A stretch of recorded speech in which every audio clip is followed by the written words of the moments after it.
কি গো, সব রান্না তোমার বউ করেছে, কেমন রান্না হয়েছে বলো? কি গো জামাইবু বলো, ভালো হয়েছে?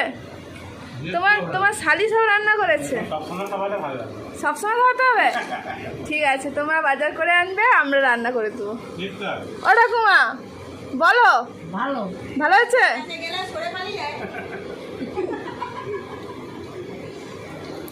আচ্ছা, কি কি মেনু হয়েছে?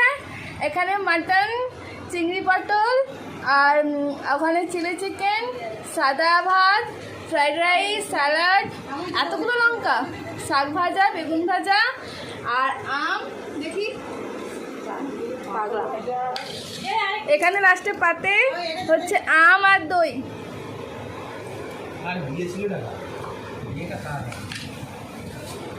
ঠিক আছে, মিষ্টিটা পরে খাবে, সুগার হয়ে যাবে।